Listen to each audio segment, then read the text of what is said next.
जिनसे संघर्ष उनसे समझौता नहीं और जिनसे समझौता उनसे संघर्ष नहीं। जय भीम साथियों, आपका स्वागत है सामाजिक परिवर्तन की पाठशाला के एपिसोड 5 में। और आज हम बात करेंगे कि मान्यवर कांशीराम साहब ने ये शब्द किससे कहे कि जिनसे संघर्ष उनसे समझौता नहीं और जिनसे समझौता उनसे संघर्ष नहीं। साथियों, बात है सन 1992-93 की, जब 6 दिसंबर 1992 को बाबरी मस्जिद को ढहा दिया गया। बाबरी मस्जिद के ढहने के बाद सांप्रदायिकता का माहौल बन चुका था। लोग एक दूसरे की जान के दुश्मन बन चुके थे। कीड़े मकोड़े की तरह लोग एक दूसरे को मार रहे थे, काट रहे थे। और बाबरी मस्जिद के ढहने के बाद जब आंकड़ा सामने आया तो करीब 2000 से ज्यादा लोगों की मृत्यु हो चुकी थी, वो भी दर्दनाक मृत्यु। कई सारे परिवार इस धर्म की हिंसा में उजड़ चुके थे, इस मंदिर मस्जिद की लड़ाई में उजड़ चुके थे। साथियों, इस घटना ये सबसे अहम है। इस घटना से करीब 2 साल पहले मान्यवर कांशीराम साहब ने वीपी सिंह प्रधानमंत्री सरकार में उप प्रधानमंत्री रहे देवीलाल के मंच से सरेआम ये कहा था लाखों लोगों के सामने कि मुसलमानों, इस मुल्क के मुसलमानों, आपकी बाबरी मस्जिद खतरे में है और अगर आप इसे बचा सकते हो तो बचा लो। और मान्यवर कांशीराम साहब की कही गई वो बात 6 दिसंबर 1900 को सच साबित हुई कि बाबरी मस्जिद को ढहा दिया गया। साथियों, उस समय मान्यवर कांशीराम साहब देवीलाल के मंच से अपनी राजनीतिक सफर को एक नई दिशा देना चाहते थे। इस देश के मुसलमानों में राजनीतिक चेतना जगाना चाहते थे। साथियों, इसके बाद बाबरी मस्जिद के ढहने के करीब 1 हफ्ते बाद मान्यवर कांशीराम साहब ने मुलायम सिंह यादव के साथ एक प्रेस कॉन्फ्रेंस की और उस प्रेस कॉन्फ्रेंस के अंदर मान्यवर कांशीराम साहब ने मुलायम सिंह के साथ आने वाले चुनावों में लड़ने की घोषणा कर दी, जिससे पूरे मीडिया जगत को बहुत बड़ा झटका लगा था। साथियों, इसके बाद मान्यवर कांशीराम साहब और मुलायम सिंह के बीच ये समझौता दिल्ली की सड़कों पर गाड़ी में बैठकर सफर करते करते ही अचानक से हो गया था। साथियों, समझौता होने के बाद मान्यवर कांशीराम साहब ने मुलायम सिंह यादव के सामने एक प्रस्ताव रखा कि मुलायम सिंह, तुम किसी ब्राह्मण को टिकट मत देना।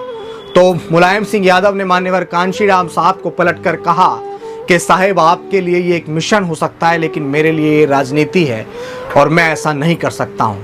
मैं उम्मीद करता हूं कि आप मेरी इस मजबूरी को समझने का प्रयास करेंगे। तो मान्यवर कांशीराम साहब ने पलटकर कहा कि ठीक है मुलायम सिंह, ये तुम्हारा फैसला है और मैं तुम्हें इसके लिए कोई रोक टोक नहीं करूंगा। इस सवाल पर सहमति बनने के बाद मान्यवर कांशीराम साहब ने मुलायम सिंह यादव से कहा कि मुलायम, तू तोड़फोड़ बहुत करता है। ये चिंता व्यक्त करते हुए मान्यवर कांशीराम साहब ने कहा कि मुलायम, तुझे तोड़फोड़ करने की बहुत आदत है और मुझे ऐसा लगता है कि अपना समझौता ज्यादा दिन तक चल नहीं पाएगा। तो तेरे पास अभी भी मौका है, अगर तू चाहे तो मैं तेरा समझौता कांग्रेस या कॉमरेंडो से करवा सकता हूं। तब मुलायम सिंह यादव ने कहा कि मेरा इनके साथ पहले भी समझौता हुआ है, लेकिन इन्होंने मेरे साथ छल किया है, मेरे साथ कपट किया है, मेरी राजनीति को खत्म करने का प्रयास किया है। एक और आप हैं जिनके साथ मेरा कभी समझौता नहीं हुआ, लेकिन आप हमेशा मेरी दुख मुसीबत तकलीफ में मेरे साथ खड़े रहे हैं। तो अगर मैं समझौता करूंगा तो कांशीराम साहब सिर्फ आपके साथ करूंगा, उनके साथ नहीं जिन्होंने मेरे साथ हमेशा छल किया है। तब मान्यवर कांशीराम साहब ने मुलायम सिंह यादव से कहा कि कॉपी और पेन निकाल और एक पर्चे पे लिख कि जिनसे संघर्ष उनसे समझौता नहीं और जिनसे समझौता उनसे संघर्ष नहीं। जी हां साथियों, मान्यवर कांशीराम साहब ने ये शब्द धरती पुत्र मुलायम सिंह यादव जी से कहे थे, जो नारा 90 के दशक में बहुत चला था कि मिले मुलायम कांशीराम और हवा में उड़ गए, जो बात आप बहुत अच्छे से जानते हैं। मान्यवर कांशीराम साहब कहा करते थे कि उत्तर प्रदेश जातिवाद की गर्दन है, अगर हमने इसको मरोड़ दिया तो पूरे देश के अंदर जो जातिवाद होता है अनेक प्रदेशों में, उनकी रूह कांप जाएगी। तो साथियों, वर्तमान समय के जितने भी लीडर हैं, मैं उनसे भी ये कहना चाहता हूं कि आपको भी मुलायम सिंह यादव और मान्यवर कांशीराम साहब जैसी सोच रखनी चाहिए कि जिनसे संघर्ष आप लोग कर रहे हैं, जिनकी विचारधारा से आप लोग संघर्ष कर रहे हैं, उनसे कभी समझौता मत करिए। और जिनसे आप समझौता कर रहे हैं तो फिर उनसे कभी संघर्ष मत करिए। मैं उम्मीद करता हूं कि मेरे द्वारा कही गई ये बात आप अपने जीवन में उतारने का प्रयास करेंगे, आप अपने मिशन में उतारने का प्रयास करेंगे। वर्तमान समय में बहुत सारे लोग चंद लालच के चक्कर में जिस विचारधारा से आप संघर्ष कर रहे हैं उस विचारधारा से समझौता कर लेते हैं।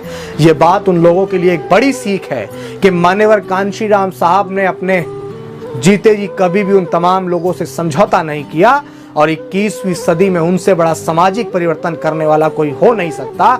इस देश के सबसे बड़े सूबे के अंदर मान्यवर कांशीराम साहब ने हमें 4-4 बार हुक्मरान बनाकर दिखाया, क्योंकि मान्यवर कांशीराम साहब ने जिनसे संघर्ष किया उनसे कभी समझौता नहीं किया और जिनसे समझौता किया उनसे कभी संघर्ष नहीं किया। मैं उम्मीद करता हूं कि मेरे द्वारा कही गई ये बात आपके लिए बहुत लाभदायक साबित होंगी अगर आप एक मिशनरी हैं तो। साथियों, आपसे फिर मुलाकात होगी एक नए एपिसोड के साथ। जब तक के लिए जय भीम, जय भारत, जय संविधान।